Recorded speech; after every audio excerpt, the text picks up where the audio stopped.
For a guy who's an 8-time Emmy Award winner and 3-time National Sportscaster of the Year, Al Michaels grew up rooting for a lovable loser. That's right, dem bums.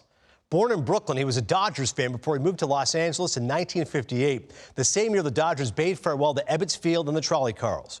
Michaels attended Arizona State University, where he majored in radio and television arts, and his first job came in 1966, selecting women for Chuck Barris to appear on The Dating Game. His first foray into sports was the following year as the PR director and color commentator on radio for the Los Angeles Lakers with legendary Chick Hearn.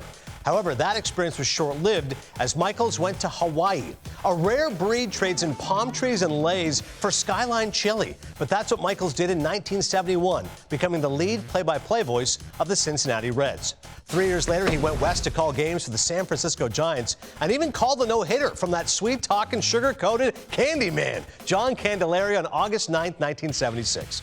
That same year, he joined ABC's Monday Night Baseball as the backup voice and eventually became the lead baseball announcer in 1983, replacing Keith Jackson. There were many memorable baseball games along the way. Pivotal Game 5 of the 1972 NLCS between the Pittsburgh Pirates and Cincinnati Reds, with the series tied at 2 games apiece. The Bucks blew the lead in the bottom of the ninth, Johnny Bench's game-tying home run, and then George Foster scoring the winning run. But Michaels' first big call with ABC was the Don Denkinger game. That's right, Game 6. The Cardinals lead the Royals 3-2 before the name Jorge Orta would be remembered forever. Little squibber to the right side. Worrell races over to cover. The throw doesn't get him. Worrell got to the bag, and an argument here, and here comes Herzog amongst the other quartet. First base umpire is Denkinger, American League.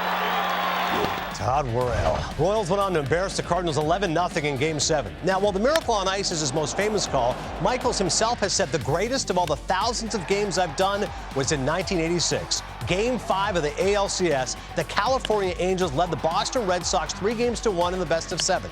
The Halos were 1 out from advancing the Fall Classic for the first time ever until Dave Henderson had other plans.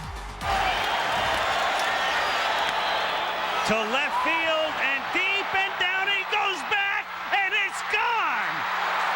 Unbelievable. You're looking at one for the ages here. Astonishing. Anaheim Stadium was a strike away from turning into fantasy land. And now the Red Sox lead 6-5. Which brings us to Game 3 of the 1989 World Series. ABC's broadcast began with a recap of the first 2 games won by Oakland, set to James Taylor's Hello, Old Friend. Shortly after, Michaels handed it off to Tim McCarver, and then this happened.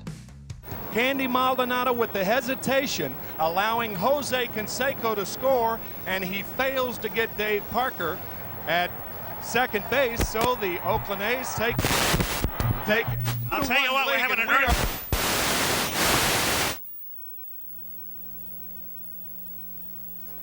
When ABC restored audio 15 seconds later, Michaels quipped, "Well, folks, that's the greatest open in the history of broadcasting, bar none." Years later, Michaels admitted that if the earthquake had lasted longer than 15 seconds, he would have been killed. His open at the beginning of Game 3 showed he set the perfect tone after what had transpired. While the mourning and the agonizing, the after effects continue, in about 30 minutes, the plate umpire will say, "Play ball," and the players will play. The vendors will sell, the crowd will exhort, the announcers will announce. And for many of the 6 million people in this region, it'll be like revisiting Fantasyland. But Fantasyland is where baseball comes from anyway, and maybe right about now, that's the perfect place for a 3-hour rest. Today is a day for broadcasters to achieve their fantasy, as Al Michaels is a Hall of Famer, soon to receive his moment in the sun in Cooperstown. So do I believe in miracles? Yes! But this isn't miraculous. This is about excellence recognized by your peers. Kudos to Brooklyn's finest, Al Michaels.